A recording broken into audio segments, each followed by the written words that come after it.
Alright, welcome guys. So Superior had a big update this week. There's been some big changes to their melee system, some new boss fights, and a lot of other little changes which we'll go through. But let's start with the melee system changes. So the first thing we need to know is there's new melee weapons in the game. So at each level of rarity, at uncommon, epic, there's going to be two types of weapons. And depending on which weapon you have, you're going to have a different special melee attack. So we'll use the katana as an example here. So if I dash and then melee, I'm now doing this spiral attack. Then if I pick up the Tachi here, I'm now going to do a dash melee attack again, and I'm going to spin, like I'm spinning on the spot instead of that spiral attack. Now I prefer the spinning attack because it doesn't displace you, but the spiral attack can still be good as well, and it's super fun to play with. The second changes is there's now a jump melee, which you can see here. I'm doing a kind of jump and then a spin on the spot. This one's, you're probably not going to use this a lot, but it's fun if you're kind of jumping off a building or jumping on top of someone. You can do that melee attack. And the third change to the melee attack is you can now do light melee, light melee, light melee. So 3 melees in a row without holding down your melee key, which does a charged up attack. So instead of doing a powered attack, you can do a 3 attack combo, if that makes sense. And again, the finishing blow on the third attack will depend on the weapon. So you'll either do a spin with the Tachi, for example, or you'll do a kind of single damage stun with the katana, for example. So they're the big changes. You've got the dash melee, the jump melee, and the 3 normal melee combo, and these will all change depending on the weapon type you have. Now there has been some slight changes to the way your powered attack works. So if you've got a powered melee attack ability, like the clapping hands with Xeno, for example, there is a bit more of a pause until you can do your next powered melee attack, so you can't spam them together as much.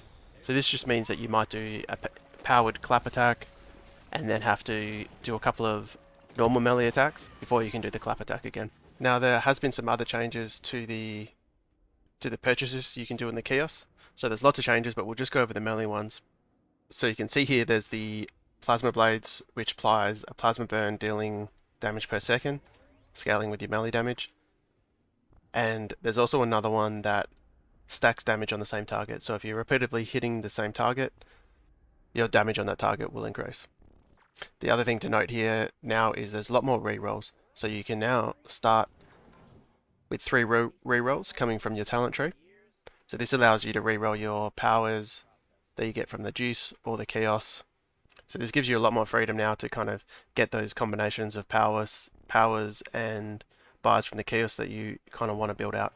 So let's just have a quick look at how some of those kiosk buys that I got can stack up and allow you to do a lot of melee damage. So you can see I'm meleeing brute force here, stacking those plasma overtime damage and the increased damage stacks on the same target with each melee attack.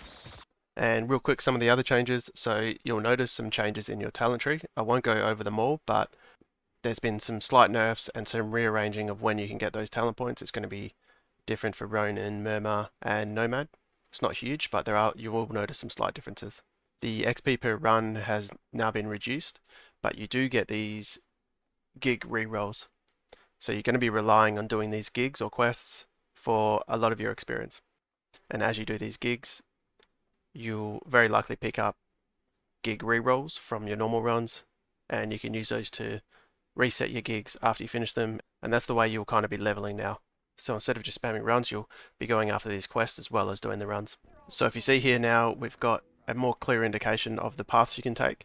So we've got medium difficulty, which is your normal run, that'll kill brute force, and then we've got hard and extreme, so revolt and the growth.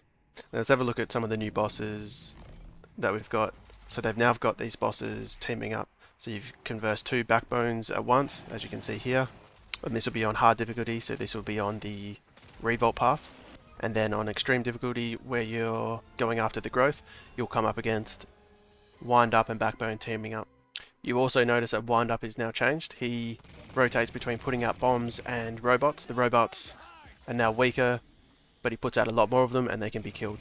So he's putting out fresh robots now instead of them kind of repairing and regenerating. On phase 2, he drops a lot more bombs and a lot more robots, so my advice would be to kill him as fast as possible. Otherwise you're going to have to shoot down the proximity bombs and clear out the robots. Alright, that's the bulk of the changes, guys. There's still a lot more changes that they've done to the user interface, just the way the game works. Everything's a lot more cleaner. They're just constantly improving, and they've also increased the number of mobs that are spawning on in each room. So it's a lot more fun now. So challenge mode runs, we're getting a lot higher scores. Now Play to Earn comes out in Q1, they've said, so that's pretty soon. That's within a month or two, potentially even sooner. And you can see in this big patch that they've look like they're really getting ready for that. Alright, comment below what you think about these changes, and like and subscribe if you want more content like this, and we will see you next time. Thanks for watching.